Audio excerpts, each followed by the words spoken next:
Okay, by now you're probably trying to learn how to do your chords, to create the chords. But I want to, at this point, kind of show you the correct technique to strum so that you can have like a basis by which you strum. There's different types of strum patterns, but I'm going to just teach you a basic way to strum, which is just the down strumming for 4 counts. You can also look at your handout to kind of learn different types of strumming, but I just want to emphasize the most basic and straightforward one. So basically, you're going to hold your pick with 2 fingers, and you're going to place your pinky right above, right below where the strings are at, and you're going to strum downwards like this. You're going to mute the guitar, and you just strum down like this. What this is going to do is help you build muscle strength in your wrist, but then also to help you in the future if you want to learn how to pluck and do that type of strumming. But you're going to just do down strumming, and you're going to bend at the wrist. The difference is a lot of times people strum and they use a lot of strumming in the elbow.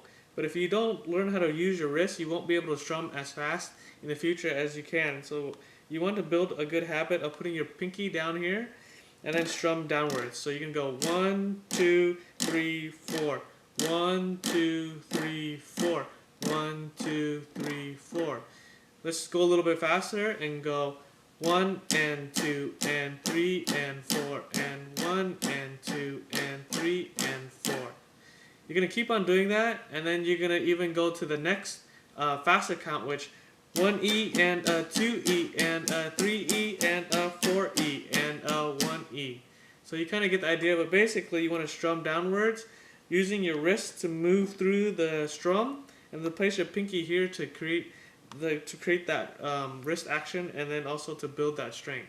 Okay, one of the tricks that I've learned how to strum a little better is to go ahead and put some earphones on, and I'll just play a song and I'll try to follow along as best I can with my strum. I'll mute the guitar and then I'll just follow along with the song as it plays. And I'll kind of count it out or sing it out as I play along. 2, 3, 4, 1, 2, 3, 4. You can go faster.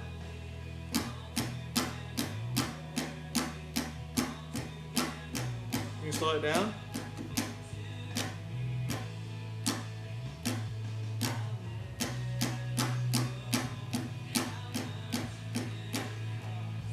And what happens is, once you be able to focus and get your down strums, you'll be able to naturally get your up strums in the future. But just try to focus going downward for now, and then the up strum will come very naturally as you increase and you get better. Okay, the last section of lesson 2 is to play the song. I just want to quickly go through the notes with you. We already learned what the D is, but the D looks like that. And then we do the A, you kind of know that. And then the new chord this week is the E minor, and it basically looks like this, with 2 fingers on the 4th and 5th string. You can also use your 2 other fingers like that, similarly, but it's these strings. And then your G, which you're familiar with already from last week.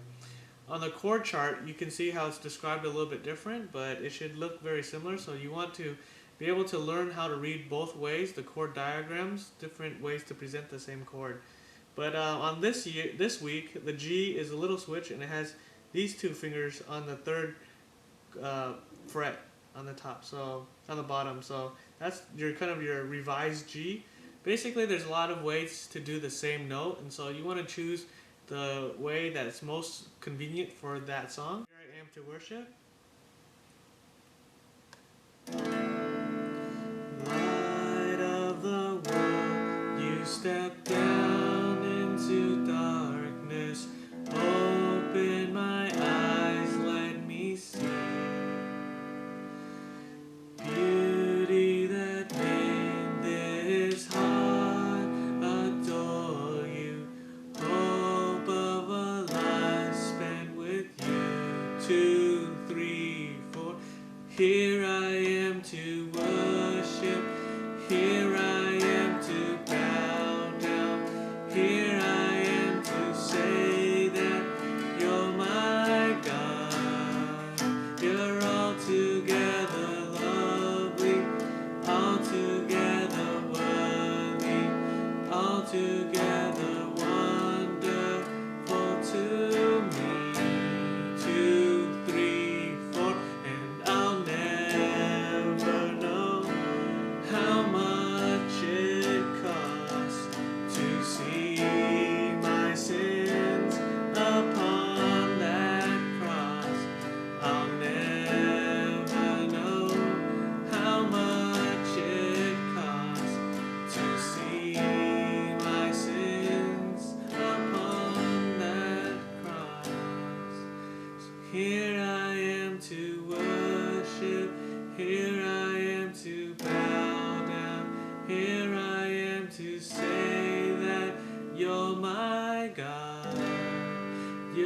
altogether lovely, altogether worthy, altogether